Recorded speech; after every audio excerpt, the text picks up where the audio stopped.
दिल तोड़ दिया तो चिता भी जला देना, दिल तोड़ दिया तो चिता भी जला देना, कफन ना मिले तो दुपट्टा ओढ़ा देना। अगर कोई पूछे कि रोग क्या था तो नजरें झुका के बेवफाई बता देना।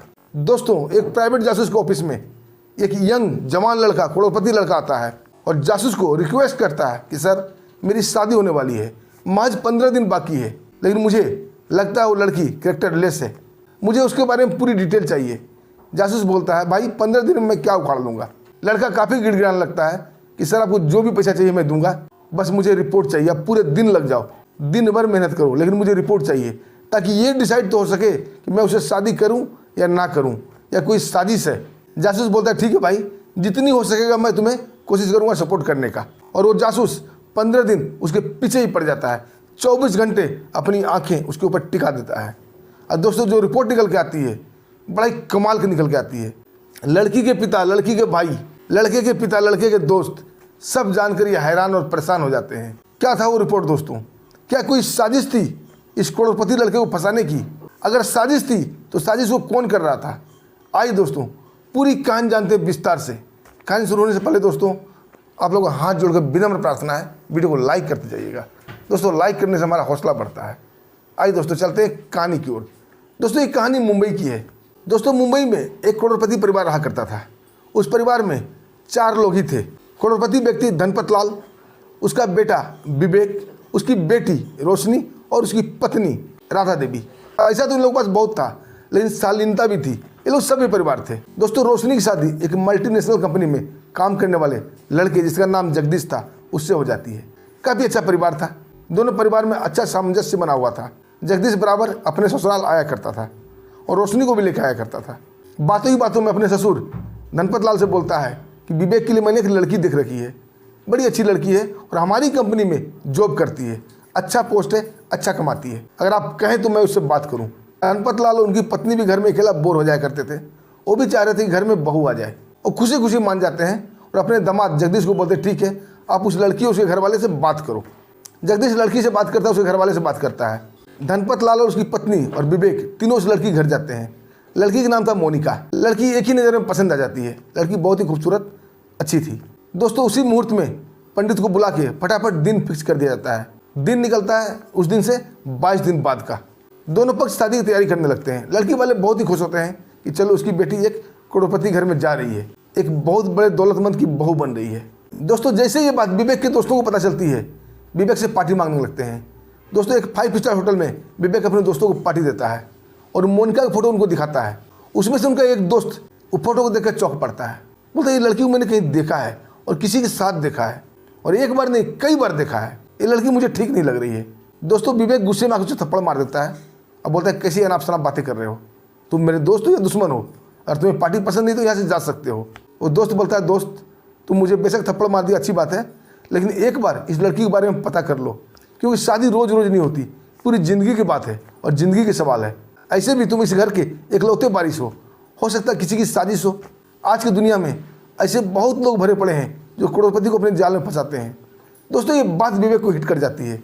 अपने दोस्तों को लेकर एक प्राइवेट जासूस के पास जाता है जो कि काफ़ी नामी जासूस था मुंबई का, और जासूस को ऑफिस में जाकर बोलता है कि सर मेरी शादी होने वाली है और सिर्फ 15 दिन बाकी रह गए हैं और मुझे एक लड़की के बारे में रिपोर्ट चाहिए। जासूस महोदय बोलते हैं भाई 15 दिन में क्या रिपोर्ट दे सकता हूँ। विवेक बोलता सर मुझे कुछ नहीं मालूम, आप दिन रात मेहनत करो, अपनी पूरी टीम को लगाओ, चाहे जितना पैसा खर्च हो मैं पैसा दूंगा, बस मुझे रिपोर्ट चाहिए ताकि ये कंफर्म हो जाए, ये क्लियर हो जाए कि मैं उस लड़की से शादी करूं या ना करूं, वो मेरे लायक है या ना है, बस इतना ही चाहिए मुझे रिपोर्ट।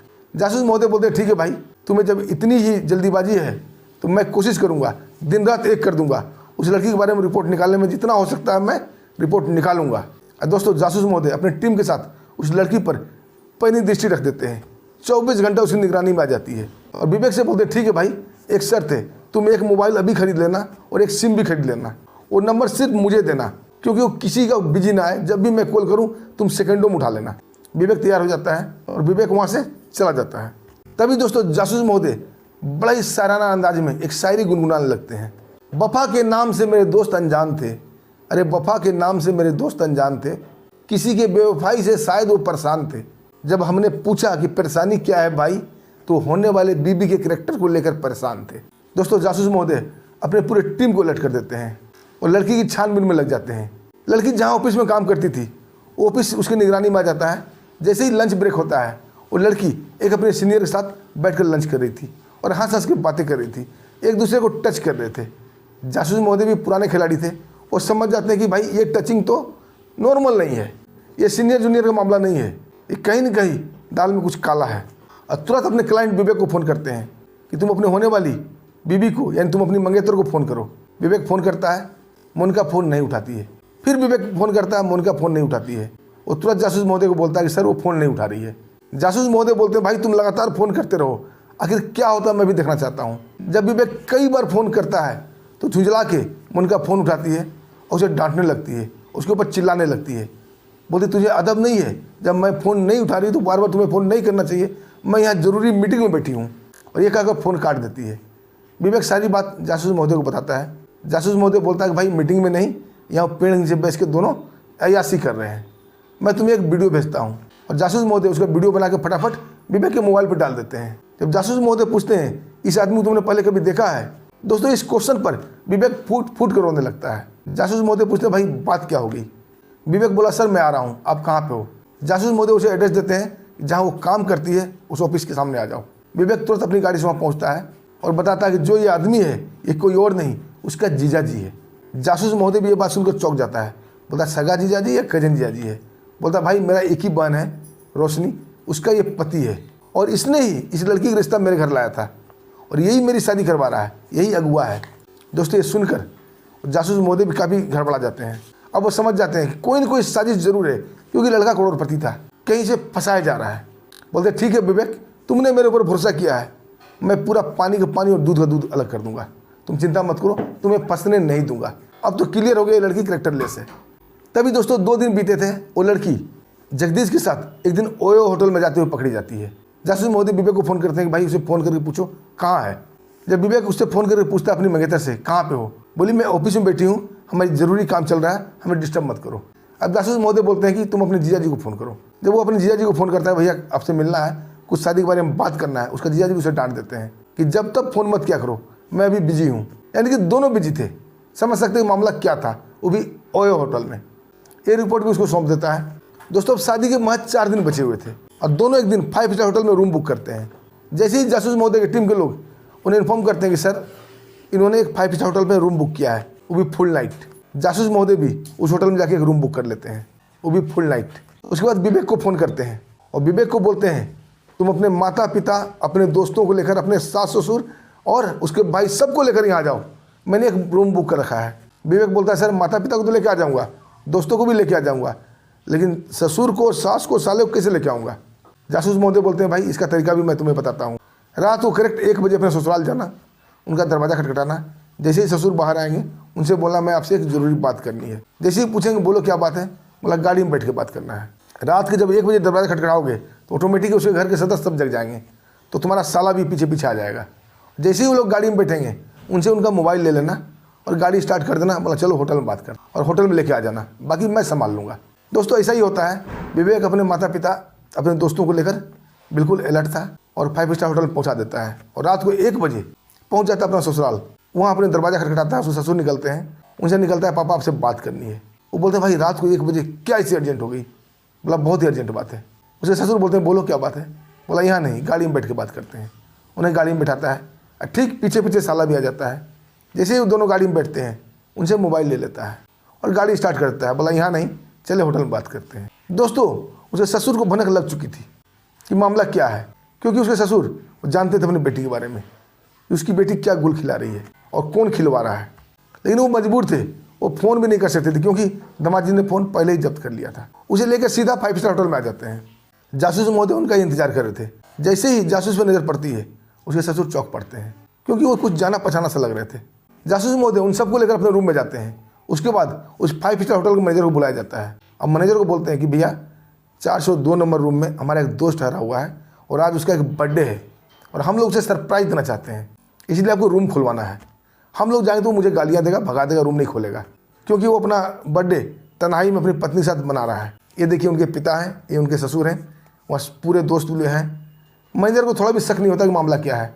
वो समझता है सही में इनका बर्थडे है और ये लोग इन्हें सरप्राइज देना चाहते हैं, क्योंकि बुजुर्ग व्यक्ति भी थे, जवान व्यक्ति भी थे, लेडीज़ भी थी। मैनेजर को थोड़ा भी शक नहीं होता है।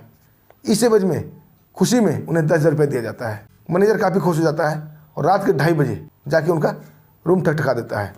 उधर से वो भद्दी सी गालियाँ देता हुआ जगदीश, जो कि विवेक का जीजा जी था, दरवाज़ा खोलता है। अब पूछता है क्या है। मैनेजर बोलता है रूम सर्विस। और जैसे ही दरवाज़ा थोड़ा सा खोलता है और मैनेजर को डांट के भगाना ही चाहता था, तब तक जासूस महोदय मैनेजर को धक्का मार घटा देते हैं और दंदनाते हुए पूरे टीम के साथ अंदर घुस जाते हैं। दोस्तों, अंदर का सीन, अंदर का नज़ारा ऐसा था जो शर्म भी शर्मा जाए। जगदीश खुद इनर गारमेंट्स में ही था। लड़की बेड पर नंगी पड़ी हुई थी। जैसी लड़की भीड़ को देखती है, शर्मा के चादर खींच लेती है अपने ऊपर। वो बिल्कुल निवस्त्र पड़ी हुई थी बिस्तर पे और दोनों रंगरेलियाँ मना रहे थे। जासूस महोदय के जितने भी टीम के लड़के थे, सबके कैमरे ऑन थे। अब लड़की के पिता हाथ जोड़ देता है कि सर कैमरा बंद कराओ, कैमरा बंद कराओ। जासूस महोदय बोलते हैं लड़कों को कैमरा बंद कर दो। सब कैमरा बंद हो जाता है। लेकिन जासूस महोदय ऐसे मामले से पहले भी कई बार निपट चुके थे। वो जानते थे कि अभी ये बस में है, अभी कुछ भी करेंगे, हाथ जोड़ेंगे, पैर जोड़ेंगे, लेकिन बाद में फिर ये मानहानि का दावा ठोक सकते हैं। इसलिए जासूस महोदय के टोपी में एक गुप्त कैमरा लगा हुआ था, जो कि निरंतर चल रहा था और सारी बातें रिकॉर्ड हो रहा था। एक दूसरे को गाली गलौज कर रहे थे, मारपीट कर रहे थे। उसके बाद जासूस महोदय बोलता है कि आपने मेरे क्लाइंट को फंसाया है। बेहतर यही होगा कि ये शादी अभी इसी वक्त टूट जाती है। और मेरे क्लाइंट ने जो भी खर्च किया है, होटल बुक या जो भी इधर उधर में, सब पैसा आपको देना पड़ेगा बतौर हर्जाना। और जगदीश की तरफ मुड़ते हुए बोलता है कि तुम कैसे बन हुई हो, तुमने दो ज़िंदगी बर्बाद की हो। एक तो अपने साली की ज़िंदगी बर्बाद कर रहे थे, ऊपर से अपनी पत्नी की भी ज़िंदगी बर्बाद कर रहे हो, उसे भी धोखा दे रहे हो। जगदीश शर्मिंदा हो जाता है और चुपचाप सुनता रहता है। दोस्तों, मोनिका विवेक के पैर पकड़ लेती है, बोलती मुझे माफ़ कर दो, मुझसे गलती हो गई, मैं भाग गई थी। विवेक बहुत ही दुखी था। बड़ा ही सैराना अंदाज में बोलता है वो, तुम लौट कर हमारी ज़िंदगी में आने की तकलीफ दोबारा मत करना, क्योंकि हम बेवफा से मोहब्बत दोबारा नहीं करते। दोस्तों, ये कहकर विवेक बाहर निकल जाता है। जासूस महोदय भी बाहर निकल जाते हैं। रिश्ता टूट जाता है। लेकिन जैसा कि जासूस महोदय को शक था, लड़की वाले उसके ऊपर केस कर देते हैं, विवेक के और विवेक के परिवार के ऊपर। इन्होंने रिश्ता तोड़ दिया, हमारा बहुत सारा खर्च कराया और रिश्ता तोड़ दिया है दहेज के लिए। दोस्तों, पुलिस आ जाती है, दोनों पिता पुत्र को गिरफ्तार करती है। विवेक जासूस महोदय को फ़ोन करता है कि सर अब क्या करें। जासूस महोदय बोलते हैं तुम कुछ मत करो, जल्द से जल्द उन्हें कोर्ट में पेश करने दो। तुम्हें चिंता करने की जरूरत नहीं है, तुम मेरे क्लाइंट हो, तुम्हारे साथ क्या होगा वो मैं जानता हूँ। दोस्तों, थाने में जाता है, दरोगा से मिलता है, इंस्पेक्टर से मिलता है और फटाफट वो केस को आगे पुटअप करता है और कोर्ट में पेश किया जाता है। दोस्तों, कोर्ट में दोनों वकील जिरह कर रहे थे कि दहेज ना देने की वजह से इन्होंने रिश्ता को तोड़ा है। समाज में हमारी काफ़ी बेइज्जती हुई है। लेकिन तभी दोस्तों जासूस महोदय उठते हैं और जज साहब को बोलते हैं कि सर हमें भी कुछ कहना है, अगर आपकी इजाज़त हो तो मैं कुछ बोलूँ। जज साहब इजाज़त देते हैं। जासूस महोदय कटघरे में आके बोलते हैं कि सर ऐसी कोई बात नहीं है, दहेज की कोई लेन देन नहीं हुई है, ये खुद ही करोड़पति है, इसे पैसे की क्या कमी। और पूरी कहानी वो बताते हैं कि ये रिश्ता इनके जीजा जगदीश ने कराया था और विवेक काफ़ी खुश था।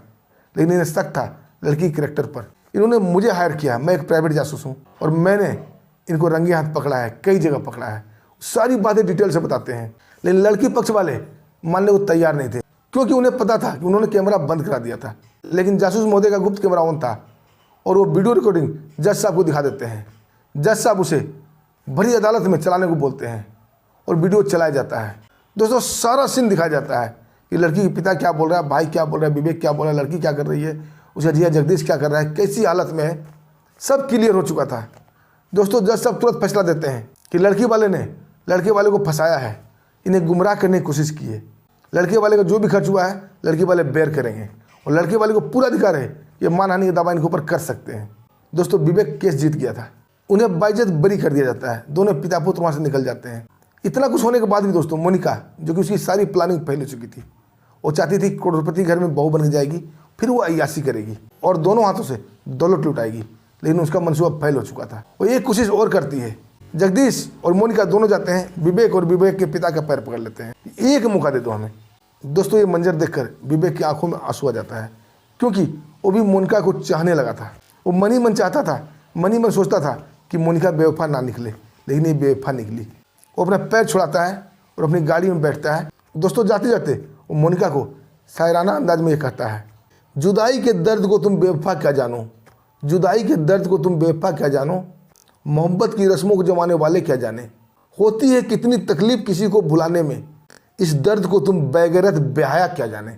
दोस्तों, ये क्या करो, गाड़ी स्टार्ट करता है वहाँ से। दोस्तों, आपको क्या कहना है इस वीडियो पर? वीडियो अच्छी लगी तो वीडियो को लाइक कीजिएगा, चैनल को सब्सक्राइब कीजिएगा और जाते जाते एक छोटा सा कमेंट जरूर कीजिएगा, अपनी राय जरूर दीजिएगा, हम आपका इंतजार करते हैं। दोस्तों फिर मिलते हैं एक शानदार कहानी के साथ, तब तक के लिए हमें आज्ञा दीजिए। नमस्कार, जय हिंद।